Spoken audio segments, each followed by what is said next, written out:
Hey, what is up, guys? Steve here, and it is time for another stream. Today we have Jynx in Generation 1. Ignore the GIF on screen. There we go. Fixed. Alright, well, this will certainly be a run. It is a run I've been looking forward to and despising for a long time now. Basically, it's kind of like the Raichu run, where you do a lot of training for Brock, and then smooth sailing for like the rest of the game. Same thing with Abra. So many other Pokemons. Did Hypno lose? Yes, Hypno lost by what accounted for what, 2 votes? It was really close. But unfortunately, Jynx was quite a lot ahead. All right, so let's go. Our nickname is Auntie from Andrew Palmer. All right. I think we are ready to go. All right, I keep forgetting my regular runs. I don't start the timer until after I've named the Pokemon. I'm sure you guys will have noticed that since this is a regular blue ROM,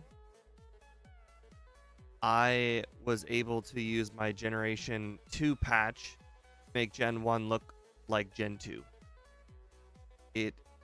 Pretty neat feature. It's just an ISP patch, just like IPS patch, not IP.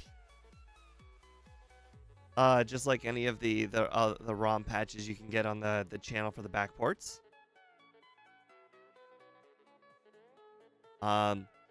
The only downside is that I cannot have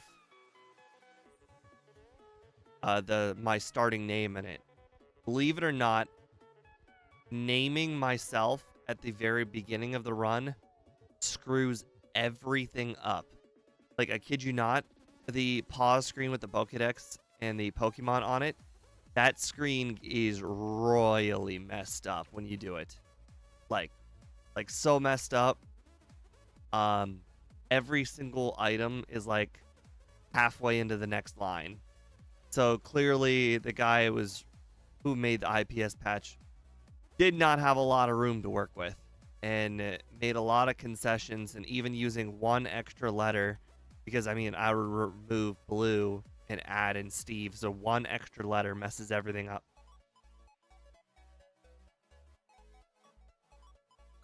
But not a big deal. I can just name myself.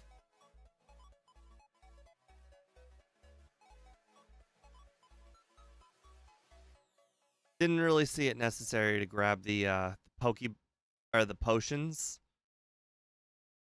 I do see it necessary to grab the antidotes.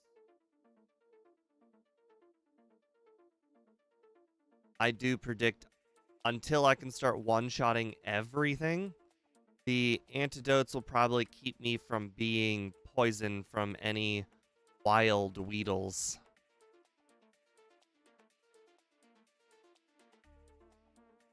On the bright side, this Weedle is staying asleep for a while. I will forget Rival 1A speed. So I've kind of come up with the conclusion that if you don't immediately battle Rival 1A, you might as well skip Rival 1A. And what do I mean by that?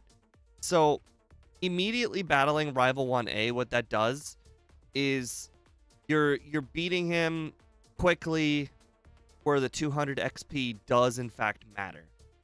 If you battle Rival 1A afterwards, like let's say I do it at level, I don't know, 16 or whatever, the amount of training I can get from wild Pokemon in the grass is equivalent to the amount of time it takes to walk over, defeat, and then walk back for Rival 1A. It's just not worth it. It's actually a little crazy when you think about how Rival 1A gives so little XP. Like, I'm not even kidding when I say 200. It's like 200. It's very little. All right. Anyways, everybody definitely say hello to each other because we are going to be here an awfully long time training. Not looking forward to doing this twice. Also, I went in this knowing that I was going to lovely kiss every Metapod at the start of the battle to save myself a lot of time because of the hardens, and I just forgot to do it right there. Also, it bothers me that the mic isn't extended as much. There we go.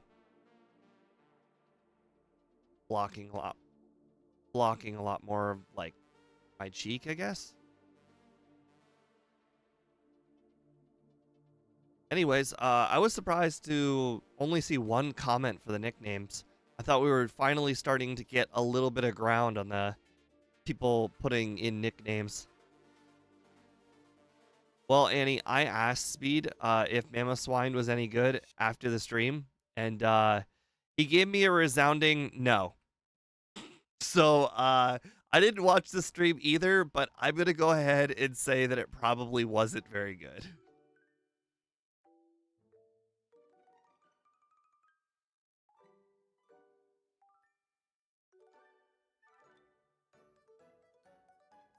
Worse than Onyx.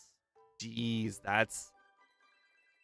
I mean, to be fair, I did know that the run was going to suck. I have played with the previous evolution Piloswine, and I could definitely tell you guys that Ice Ground is a really, really bad pairing. It just has a lot of weaknesses.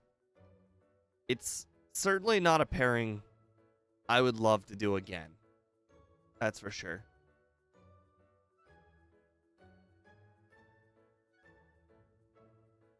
I also think it's part of the slow level up group, but don't quote me on that one. But I remember it's oof. Exactly. Defensively, it's so bad.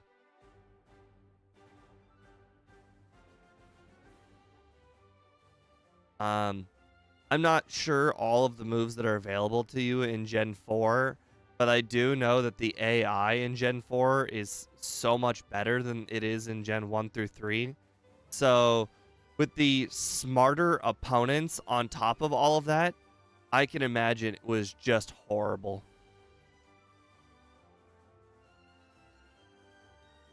Because that's the one thing you can hold your head on in Gen 1 and 2, is that the opponent is always one random move away from letting you win. But I think in Gen 4 is the first game where the AI really starts taking into account like good usage of moves. Then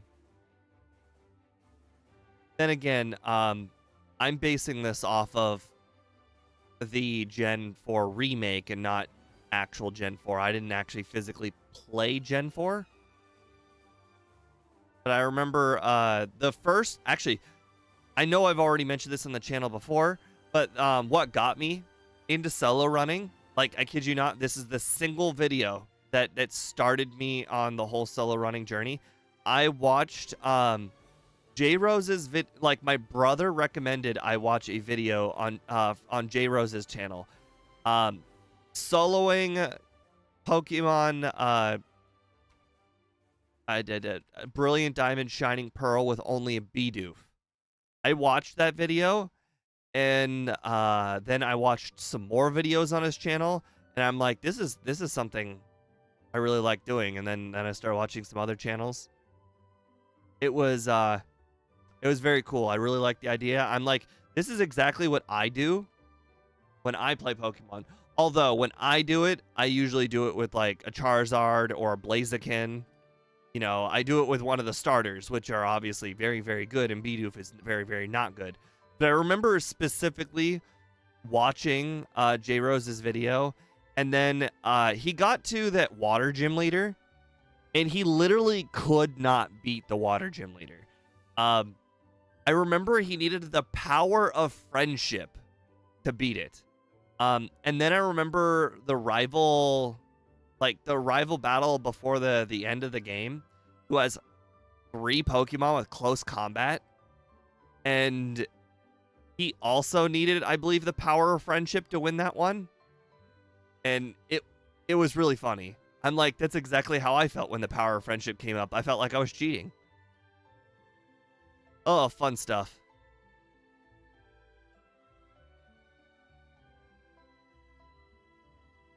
Oh man, I feel like I'm really close to being able to two-shot these Metapods.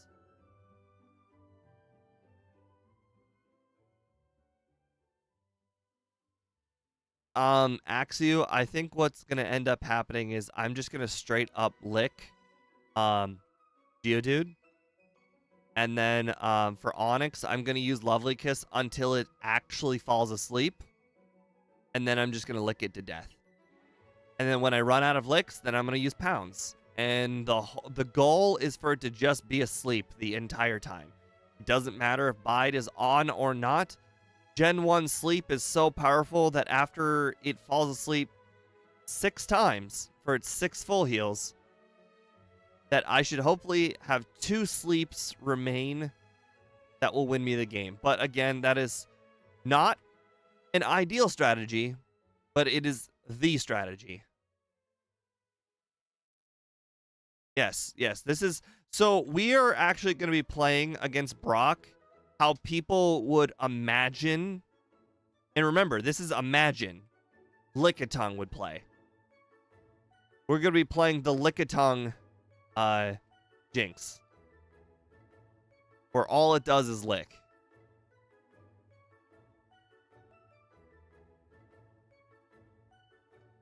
Boy, whoever said we were going to have like a 20-minute Brock, you sure weren't kidding. Alright, it looks like with the Metapods, we can now two-shot level 4 Metapods. I do not believe we can two-shot level 5+ yet. We might at 13. Oh, definitely. After Brock, it is like extraordinarily a cakewalk. I mean, A, we're over-leveled, and B, we have Stab, Ice Beam, and Stab Psychic. It literally doesn't get better than that. Although we have to manually teach Psychic because we don't get it, which is unfortunate.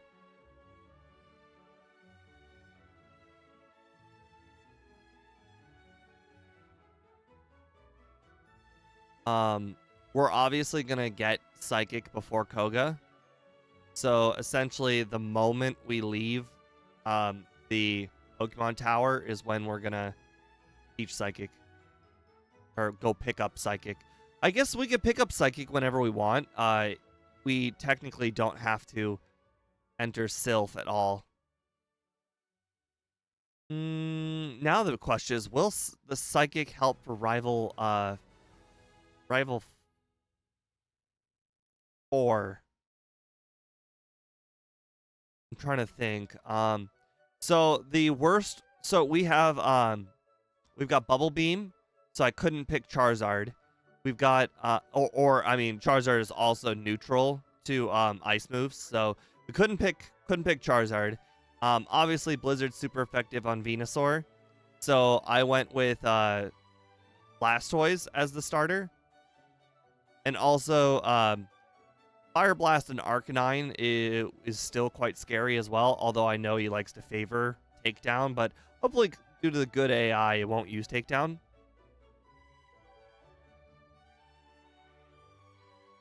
Yeah, Charizard's weak to ice in Gen 1. It's great. Definitely not an oversight. This is just a great feature.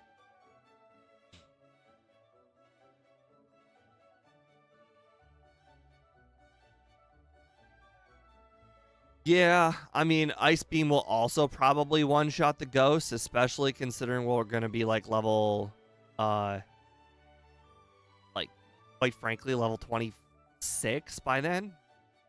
Okay, looks like we can start two-shotting the level 5 Metapods. What about level 6? No, not level 6. Although I do think that might have been a range on the level 5 Metapod. So probably level 15 for the level 6 Metapods.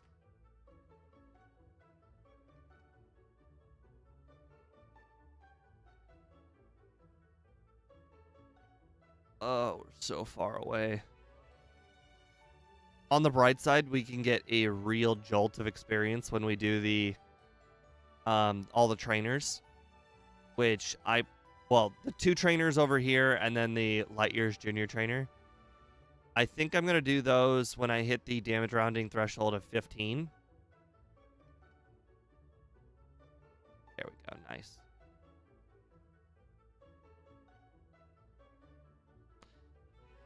Oh boy. We are still ways away. By the way, thank you and everybody for joining in on today's run. I see we already have a pretty strong group of people for the early run. Oh. Did not plan the pounds well there. I imagine Speed is busy because I am on Discord sharing screens just in case he does want to pop in at some point.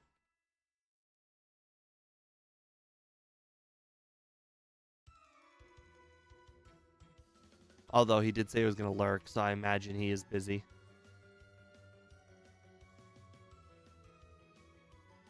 Boy, I'm starting to get the feeling I'm never going to one-shot these Caterpies at any point.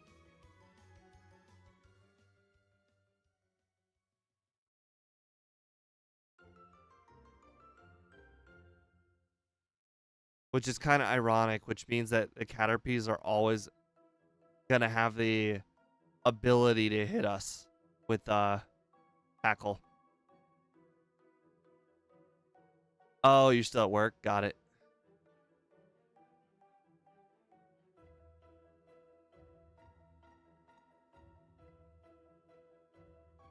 Oh, I know, Guy James. Boy, do I know. So Gen 1 is really famous for giving Pokemon like tackle as part of their starting moveset. No matter if they're a special attacker or a physical attacker. Same thing with Pound, Scratch. It's a real popular starting mechanic is to always give them a physical move, which is not great considering that Brock, his Pokemon have really high defense, and also like the physical moves are not very good because the physical moves you get are generally normal type. Therefore, Brock is a really nightmarish matchup.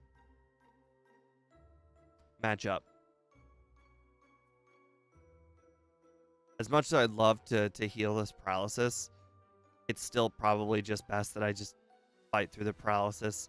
If my opponent gets an extra harden, so be it. My opponent gets a string shot or a tackle, so be it.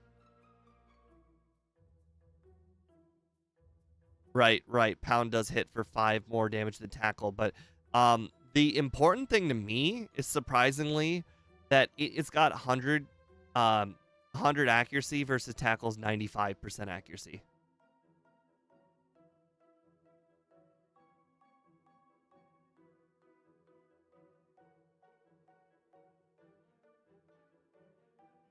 I think Brock is mostly hard for physical attackers. I certainly would also not call him very competent. He's just hard. Ironic.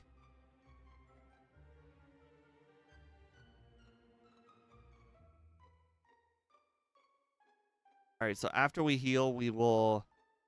Oh, we're not going to make it. Okay. I literally couldn't run away from a Metapod. That's crazy. 2 PP was not going to be enough after missing that first pound.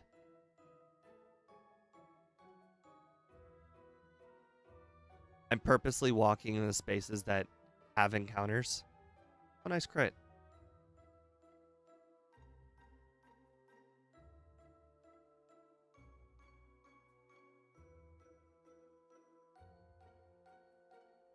Oh, nice crit. See, it's a lot easier to defeat Kakunas and Metapods with Harden when you are a significantly higher level. Because those Hardens really become exponential when you are a low level.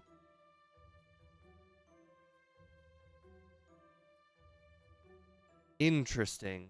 I still would imagine Zapdos with Drill Peck on its starting move wouldn't have been so bad. But I guess Gen 3 Plus is way harder because I believe they gave him, was it Rock Tomb, I believe? I think that's what I've been told. It's Rock Tomb is the move that makes him exponentially harder. I can't think of a different move off the top of my head. Oh, Zapdos gets Drill Peck even in Gen 1. I don't know if it gets Drill Peck in the other gens, but definitely gets it in Gen 1. Oh, they downgraded to Peck? That's so sad. So sad.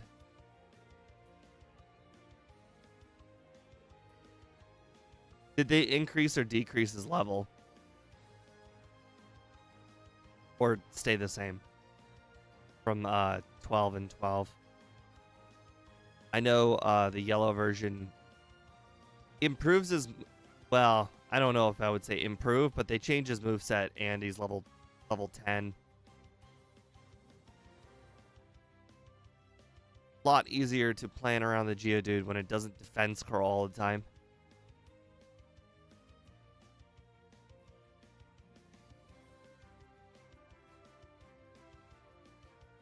Unfortunately, it doesn't look like with our remaining pounds.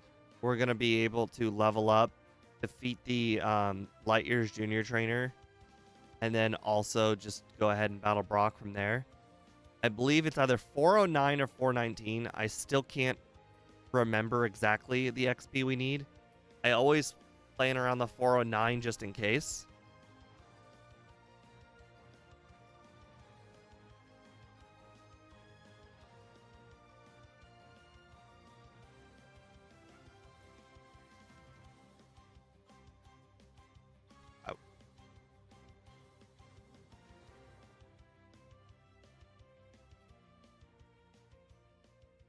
Yes, that also is another thing. Guy James is the EVs thing. At least when I'm doing all of this training right now, I am increasing every single one of my stats with stat XP. Oh crap! I don't have any pounds. So the cool thing about stat XP is that they all increase at the very same amount of same time. And like being good at one thing is not a big deal. Like for instance, Caterpie right here. If I were to beat it, I get 88778 stat XP for every single stat. So, and then this one is 67778. Like, yes, I get a little bit less attack stat XP, but it really doesn't matter. I don't know what the division is for once you turn a stat XP into a stat, because the numbers are really, really high. Like when you start defeating Pokemon that give you like, a few hundred in every single stat, then it starts to make a little bit more obvious sense.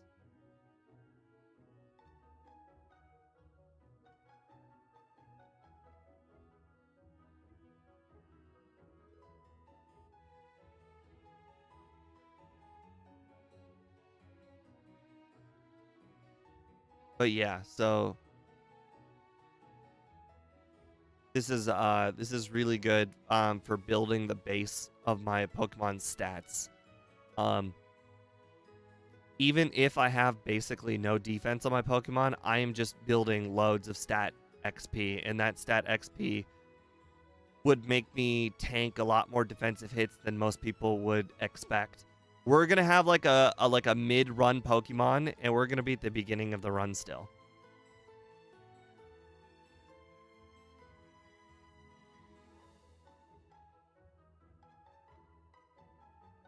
This is also why I think it was a very bad idea for Game Freak to make like Pokemon that you get for free such a low level, because I think most people don't understand how stat XP and EVs work. So they get the Pokemon, they use it a few times, and then they think it's really bad. Like they immediately think it's really bad. So what they will, yeah, like level 15 Lapras, exactly. They they get it, they test it out, and they realize it sucks, and then they never play it again. That was my experience with the fossils. Like, yeah, you could like getting a lower level makes sense from Game Freak's point of view, because if you do train it up, it's now gonna have stat XP and it's gonna be better. But it just takes so long to train, and it's so annoying to train.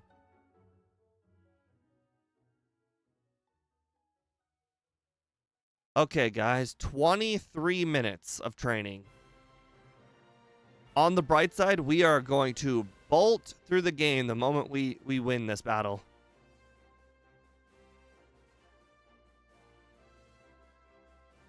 Oh my god, that Geodude does 5 damage for a tackle.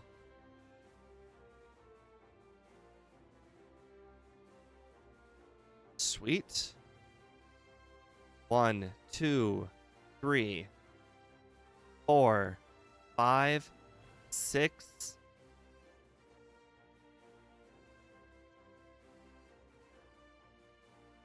Uh-oh. Oh my god, his bide was fully paralyzed. That's hilarious. And also, the lower level thing really works out in Game Freak's favor too, because that means if there are any levels or any moves that it gets at those medium levels, it will get you get the choice if you get the move or not.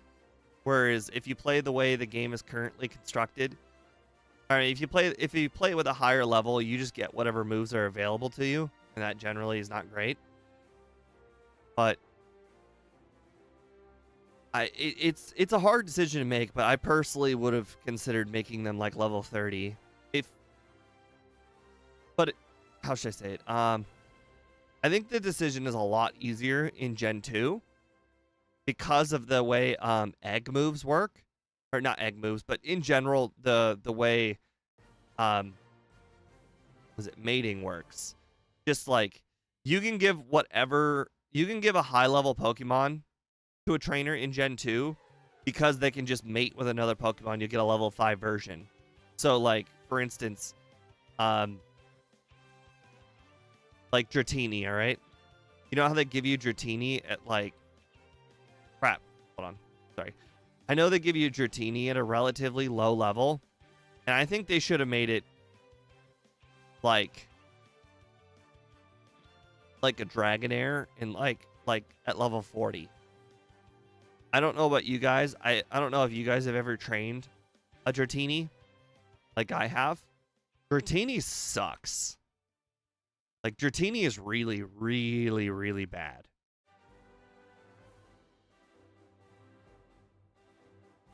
Just if a trainer's like, oh no, now I don't get Twister because it's level 30 or because it's level 40, and like, oh no, I guess you're just gonna have to mate a Dratini with another Pokemon. Like, oh crap, I was supposed to get Water Gun. Hold on.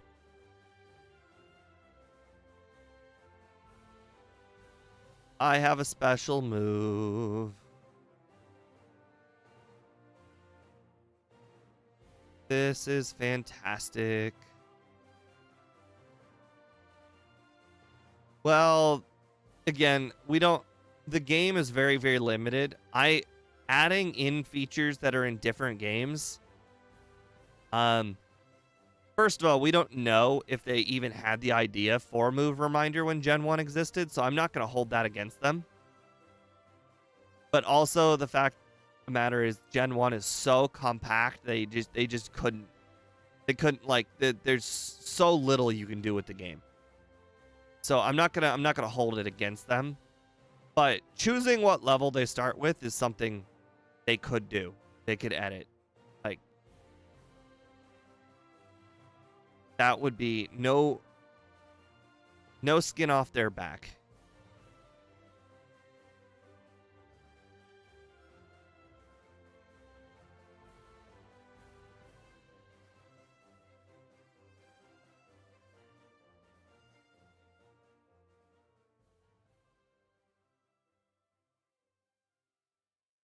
Okay.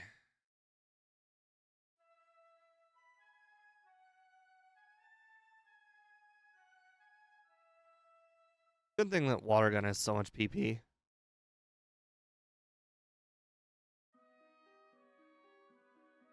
Yeah, I think there's definitely a reason why Gen 3 is like the most like edited gen in general. It's just got the most versatility. How was Brock in the training? Not fun. Wow, I can't knock out a level 11 Zubat with water gun? Crazy.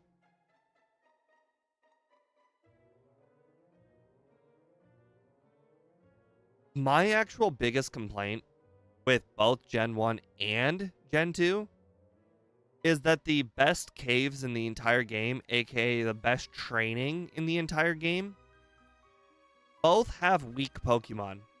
Gen 2 is not as bad because Gen 2's weak Pokemon is Larvitar, and Larvitar turns into Tyranitar, and everybody knows that Tyranitar is good, except against fighting Pokemon.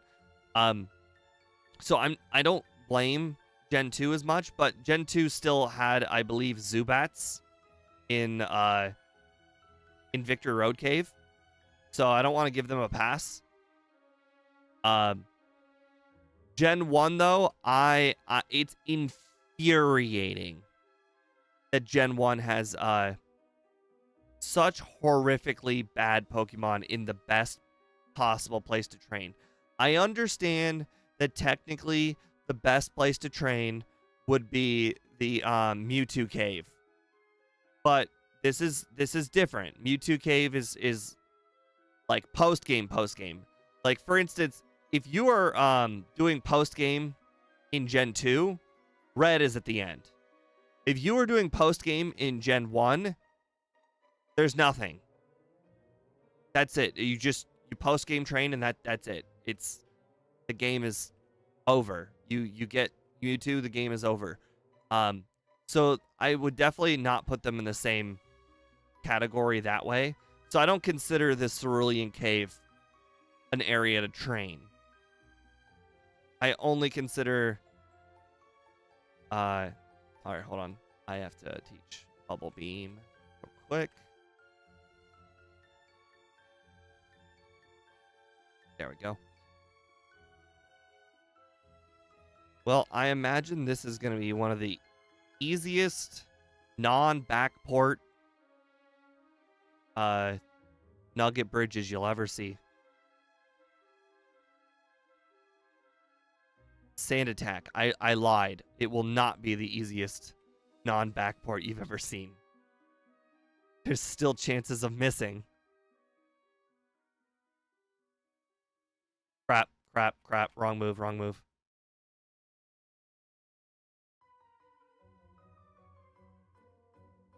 I appreciate the attempt at making Kanto in Gen 1.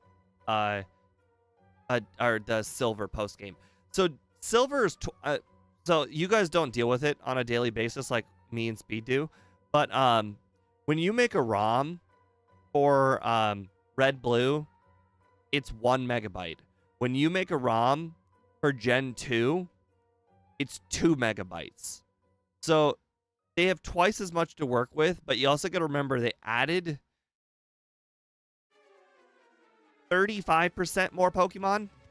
It goes from 151 to 250, so it's 40% more Pokemon. So they added more Pokemon. They added the whole first game, which you already know. If it was the straight up first game, it's 1 megabyte, but it's not obviously. But Gen 2, like the Johto, I would say is slightly bigger than Kanto, so it's not really super comparable. So they didn't really have room for Kanto. So I honestly commend them for as much as they did. Quite frankly, I think the Kanto storyline in Gen 2 is surprisingly long. It's not good, but it's long. Which, if you're a kid and you're trying to explore the game, it really, really makes you need to read all of the text. As a kid, I read no text. I kid you not, I read no text at all for any game. And this is a problem that I ran into. Starting Gen 3, but I was still able. So my strategy growing up was just battle or just talk to everybody. Just talk to everybody in the game, entire game. You don't have to read what they say, but you have to talk to them. That was kind of my thing. Just talk to them. You'll pick up all of the cut TM or HMs. You'll be able to pretty much do everything. Of course, you know, in Gen 2, it works for like Fly. It doesn't necessarily work for Jasmine, but it kind of works for Jasmine if you go around talking enough.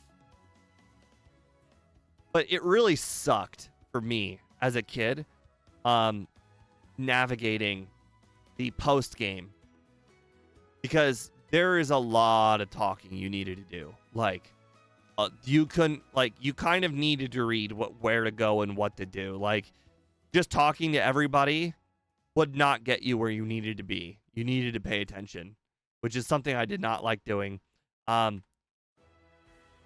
Surprisingly, in Gen 3, you can kind of get by with the talk to everybody strategy. The crappy thing is, actually, not even just crappy, just the embarrassing thing is, when I started playing, what game was it? Sword and Shield, because that's the first one for Switch, so it's like the first one I started playing again. I had to look up a game guide on where to go next, because I literally could not go anywhere. There were areas of the game that were just straight up cut off to me, and I talked to everybody.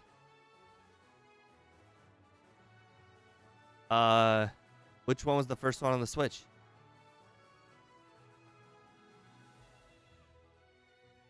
I thought it was Sword and Shield. Don't say Let's Go. That game doesn't exist to me. Yep, you said Let's Go. Yeah, I don't consider that one. I think that's like a spin-off, quite frankly, for me. I understand that it is a base game, but the mechanics in that game just make it feel like a spin-off game to me. I don't really consider it part of the, like, normal franchise games. But anyways, I look up game guides because my talking to everybody strategy just wouldn't work anymore. Very sad.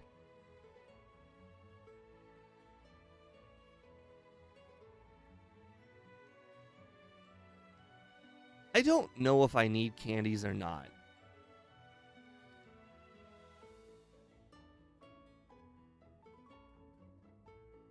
See, I didn't give them a chance, so I don't really have a good opinion if they suck or not.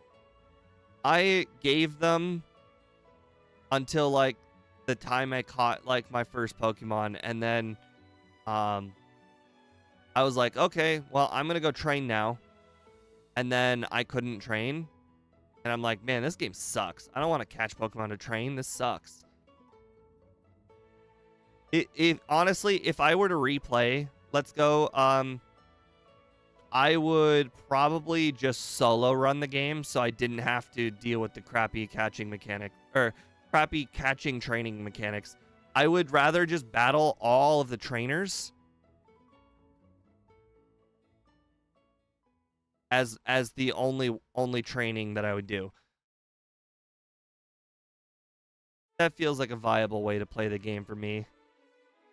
The problem is that would probably force me into picking Squirtle.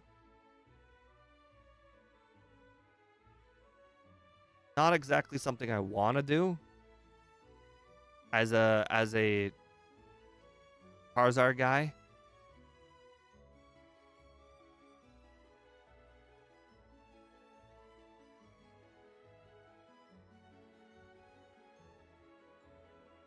Yeah, I didn't play a lot of it. I literally admitted that after catching like 2 Pokemon and then be like, all right, it's time to train, and then I couldn't train, I gave up on the game. So I might as well have been considered not playing it at all. Guy James, I can understand your opinion about Charizard. All I want to say, though, is you can't look at Charizard and be like, man, that's the best. Like, you look at Charizard and you're like, man, that's the coolest Pokemon in the game. They wouldn't make something so cool and make it suck, would they?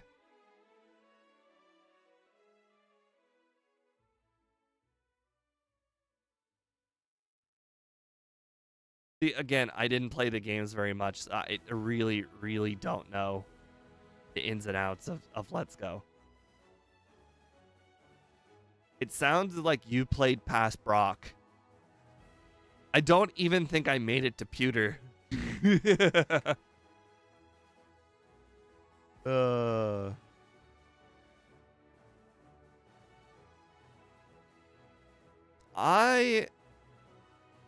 Okay. In Gen 1, you know, I don't know. I don't know what the movesets are in that game, but I can tell you, if you can't sleep powder your way through the game, like that's the way Venusaur beats the game, is sleep powder your way through the game. Otherwise, I mean, Blastoise is superior. I mean, I don't think anybody can really argue that Blastoise is not superior. I mean, Blastoise gets both ice and water moves, and Venusaur gets grass. Like, it's not really super comparable. And grass is, like, super not good offensively.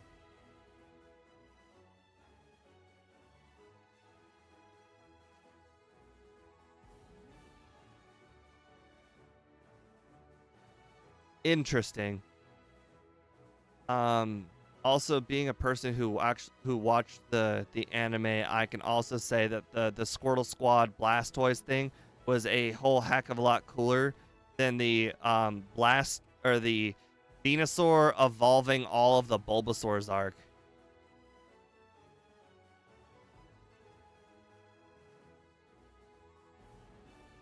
So as far as like a kid watching the TV show and looking at the Pokemon, Blastoise is just cooler overall. Also, not that it makes a difference to you, but when I played Yellow version, I would always get all 3 starters. And I literally gave Venusaur so many chances. And it was so hard to train the Venusaur. Like, I'd stick it out, and then it would die, and then it would not get XP. And then I'd stick it out, and then after healing, it would die and it not get XP. And then at some point, all the other opponents are 25, and the Venusaur is sitting there at like 16, and then you can't even train it anymore. Like, the Bulbasaur and the the Charmeleon and the Wartortle were able to hold their own in battle. So I just don't agree.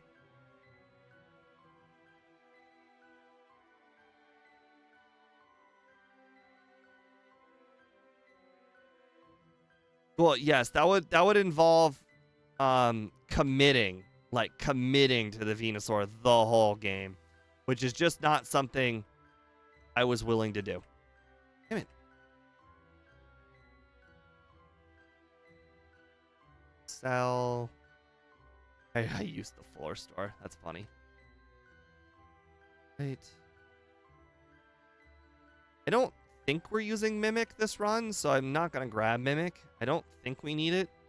I think Calciums are probably going to be good to go because Calcium's going to be our most... I mean, Special's going to be basically the stat we're going to be utilizing the whole run.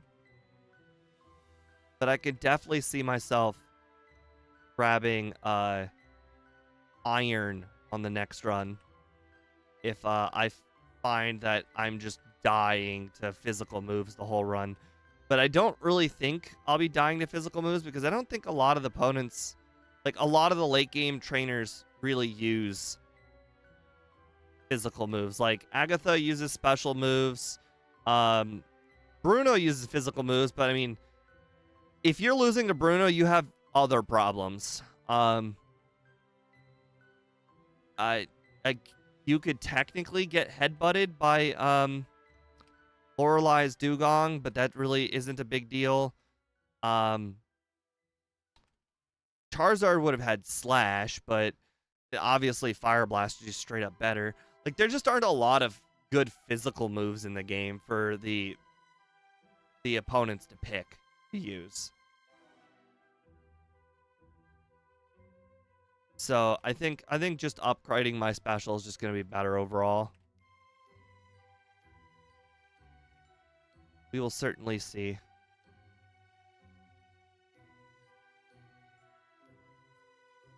We hope to not be relying on our special soon. Like, our physical. I don't know if you noticed, but I did use a body slam there on the Kadabra.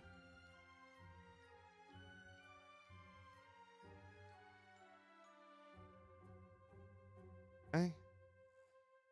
Okay, I should probably move Ice Beam to slot 1. I think at this point, Bubble Beam's kind of outlived its usefulness as well.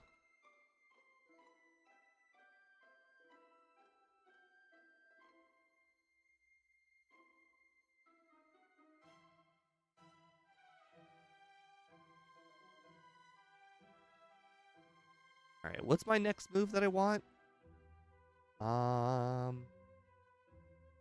Psychic. Right, I want Psychic after I do this tower.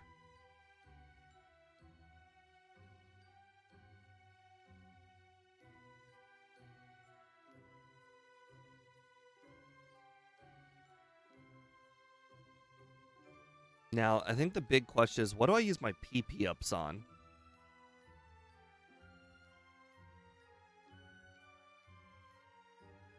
I'm only going to have one PP up because I'm not going to grab the rocket one or the tree one. Okay, that's probably a mistake.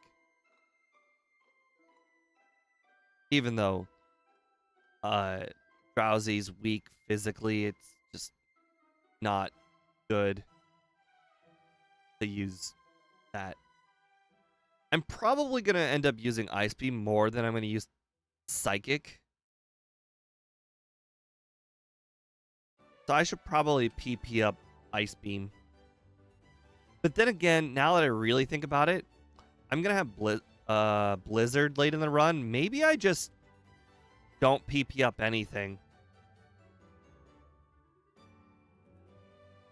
Crap, I just didn't grab Psychic. That was a mistake.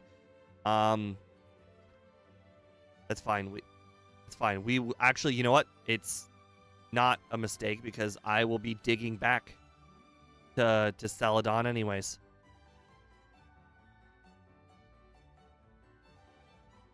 So yeah, I think we'll probably end up PP upping Blizzard.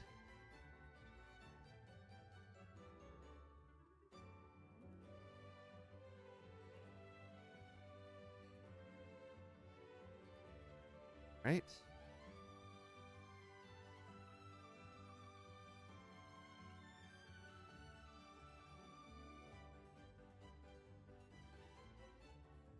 Don't need Carbos. Don't need protein.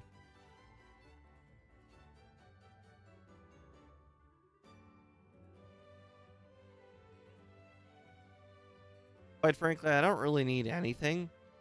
I would consider grabbing this calcium on the 7th floor, but I don't really think I need that either. Oops.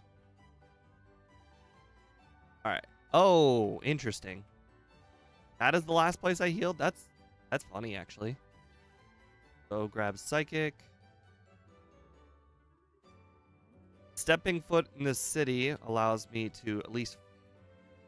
Oh, wait. In Gen 1, I forget if you have to heal or not. I know in Gen 2, you just have to set foot in the city.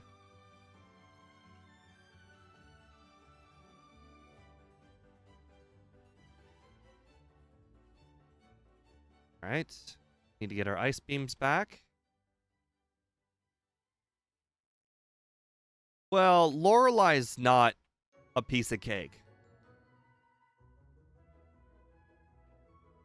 I mean, I guess if I get Mimic, I could make her a piece of cake. Okay, well, that's on me.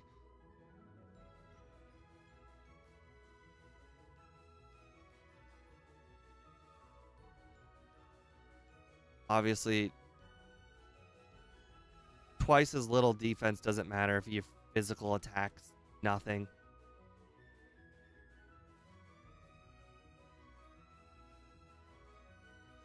What am I going to mimic? I'm obviously going to mimic Amnesia. I feel a little offended by that question. That's how I make her easy. I one-shot her with moves that she resists. I think Mimic's probably gonna be better than Body Slam. I don't see a fourth move. Unless you think I should have Ice Beam and Blizzard at the same time, but that's probably crazy.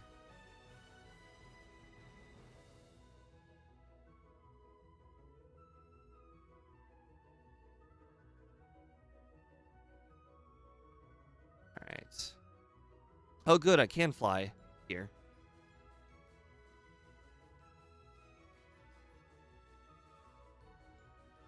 I don't think we need the 10th floor candy. I'm going to skip it on this run. The 10th floor candy, after having to do that extra battle, is just a lot of effort. I don't think Blizzard is actually good at this run at all. I understand that Blizzard will give me a lot of good damage ranges, but Blizzard...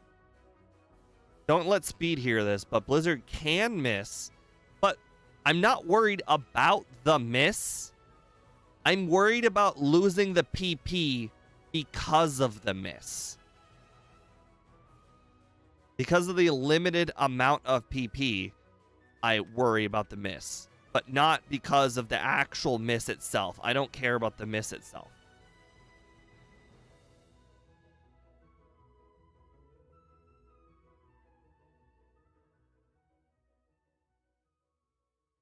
Okay, maybe Blastoise is not the best one to pick. Blastoise really can't hit me. I mean, I guess late game Blastoise will have Hydro Pump and Blizzard. But boy, this early game Blastoise sucks.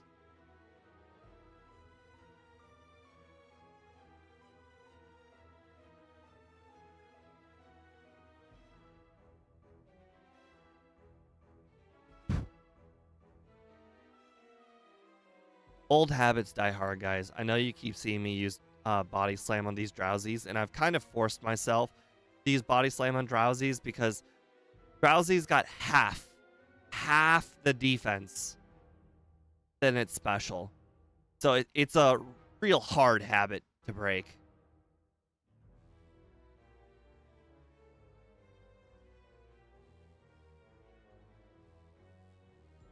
I mean, to be fair, the Blastoise does have the best moveset of all of the rivals. The problem with the Blastoise is that it doesn't get good moves until, like, Rival 6.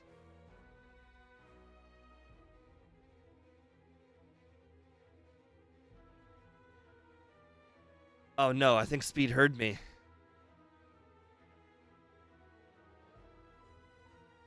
Oh no, you disabled Psychic? Now what am I going to use against Venomoth?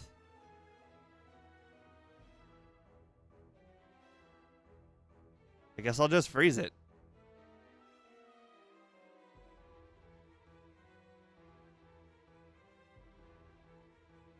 Interesting. Body Slam did just as much damage as Ice Beam. Alright, I know I forgot about Erica. I'm going to go do her now. I got 4 PP. And you know what? That's all the PP I'm going to need. 4 Ice Beams.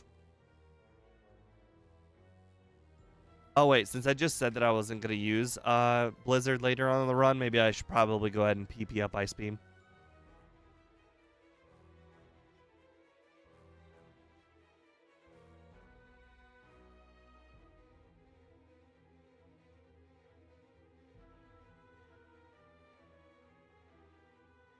Oh, interesting. I still have the Hyper Potion on me. I need to get rid of that. You don't want too many items.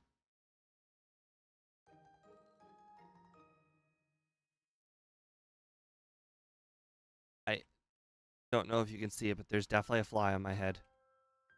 It's really bothering me. It's either that or an itch. Or both. Maybe a fly landed on my head and now it needs to itch.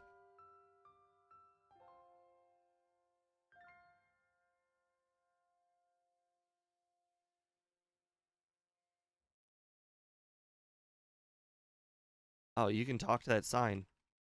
I think I did that once before.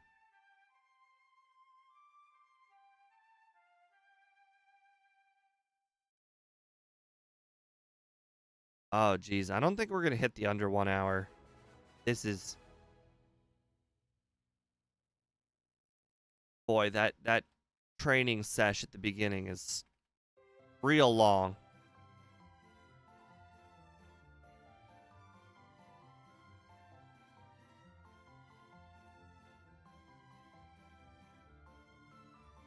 I grabbed it just in case.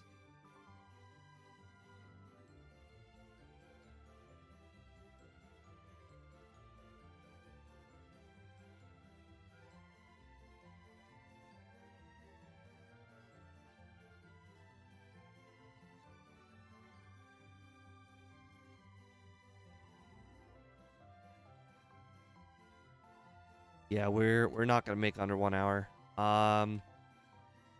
Unfortunately, a lot of you guys voted over 105, and now I need to spite you guys so hard right now. I need to get under. I need to at least get the mid, so that way 58% of you guys are wrong.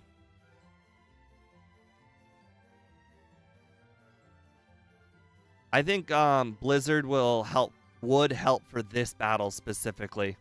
I think Ice Beam will probably be more than enough to defeat the Growlithe and the Pony. Oh. Oh, that's not good. Okay, so obviously we're going to have to Lovely Kiss. Okay. I've just missed 4 Lovely Kisses on Rapidash. That's crazy.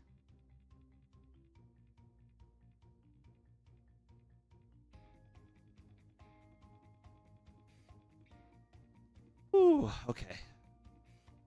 Was worried it was going to wake up and hit me with Fire Blast. That would have sucked.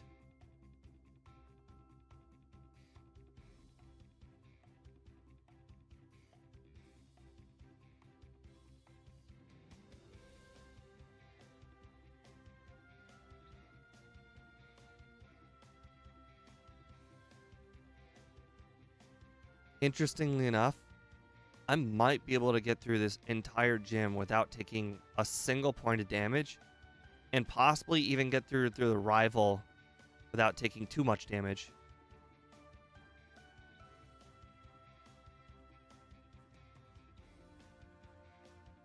I'll actually be able to pull a speed.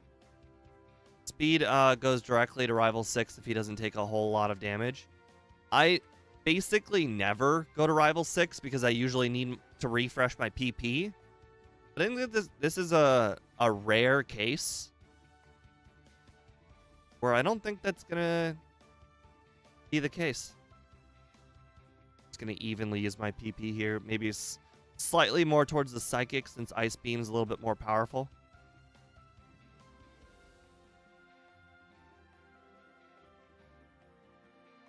I wonder if I can get 2 level ups off the rival.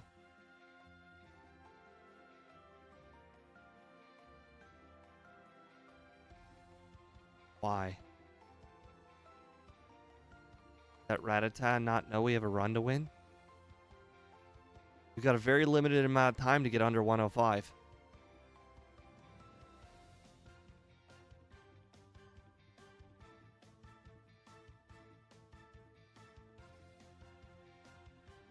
Oh, wow. I was surprised that got knocked out in 1 hit.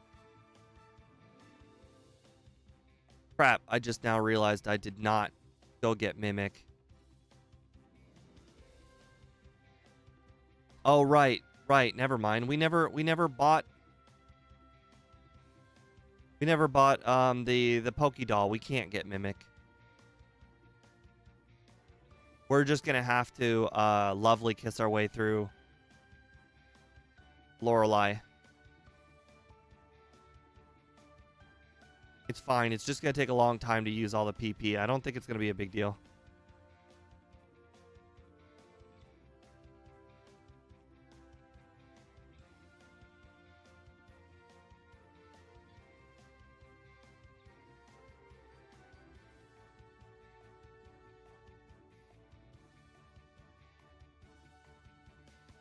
All right, I'm gonna skip this candy too because it also takes a really long time. I really hope I'm not gonna regret it.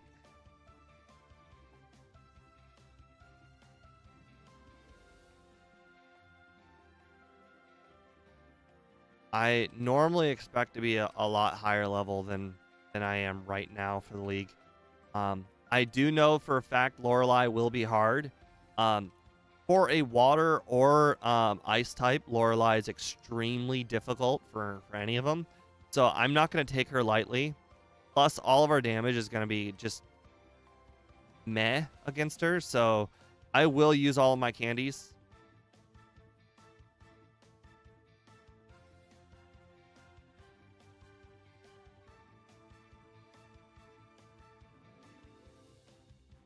We are going to pretty much have to first or second try every single Elite Four member to get that under 105.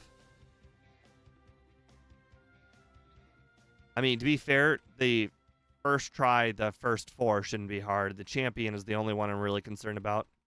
Well, the champion and Lorelei here.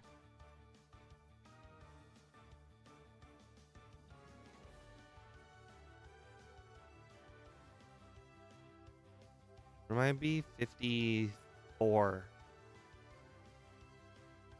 54 is pretty low.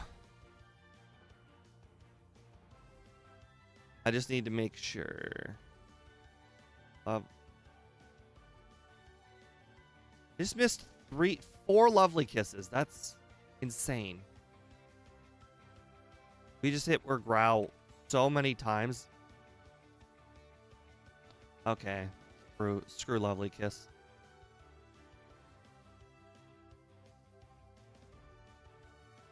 Can't have amnesia or Slowbro setting up amnesia. That'd be a little crazy.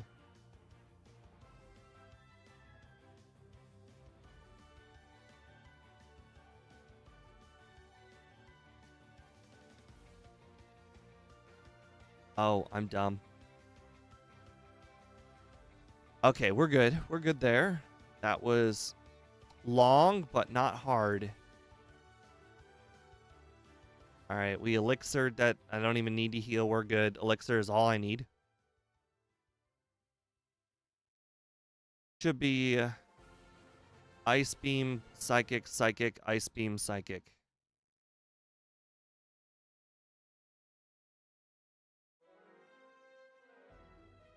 Heck, I don't think I need to heal for the next one either. Or PP up for the next one. I think I can just go right to Agatha.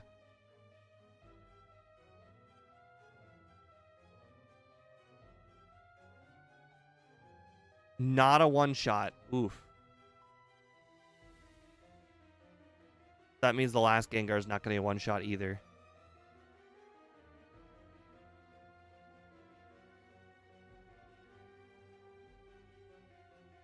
Super Potion. Nice.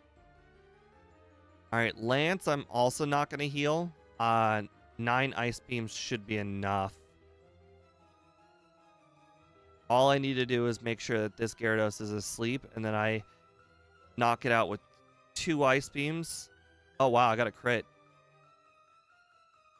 Okay, we got 5. That should be enough for everything else. Okay, we're gonna make it. We're gonna make it with plenty of time to spare. Not gonna lie, I truly did think we were gonna outspeed Aerodactyl. Did not see that coming.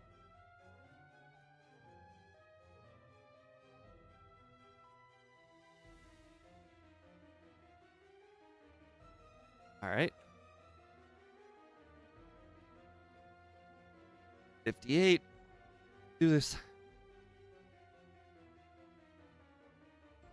Cool.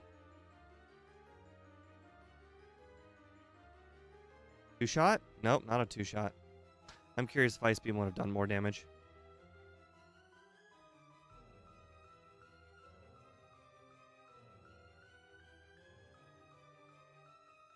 Oh wow, Arcanine doesn't have Fire Blast. That's ridiculous.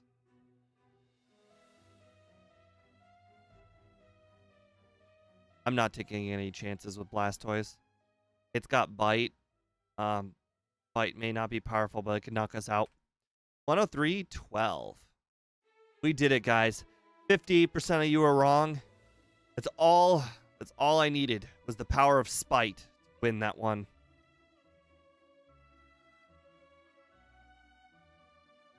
Honestly, I don't know how in the world I could possibly beat that. That was one of the most perfect runs I've ever had. Ugh. Can anybody think of any way at all that I can improve upon that run? Like, it was perfect. No resets. No, like, obvious mistakes. I mean, I technically could have done Erica earlier, but the spot that I did do Erica was not at all out of the way. Like, it was just right there. And who knows? Ice Beam might not have one-shotter Pokemon that low early into the game. Probably would have because of Stab Ice Beam, but boy, as much as I love doing 2 runs, I don't think I could win, or I don't think I could beat that one. That like, how do you beat 0 resets with no obvious fails or like no obvious mistakes? It would be to take risks. I mean, I guess technically the only thing that would improve the run would be more metapods, but I mean, I don't think that's really going to happen. Like, when you have to train to 18, good luck on early game training is not really much of a factor, because like if you do like, let's say you get to level 12, then you could have a large amount of Caterpies, all right? I don't know if you guys know about, the curve, but the more you do something, the closer to the middle of the curve it is. So like if you have a low amount of time, there's a lot more luck that is involved when you have a lower amount of time. And the higher the amount of time, the closer to the mean you get. So it's really unlikely. I mean, I guess I'm just pretty much talking myself out of the second run. I just if I had any inkling at all on how I could improve this run, I would consider it, but there isn't. I don't think there was any meat on the bone. I mean, I can't improve the run by getting submission. I can't improve the run by getting blizzard. I can't improve the run by doing, like, I don't know, like, for instance, Misty before Rival 2, like, Bubble Beam was just that good. Like, there just isn't anything left to cut off. Anyways, I guess it was going to be a short run today. Have a nice night, guys. We will see you again on Thursday.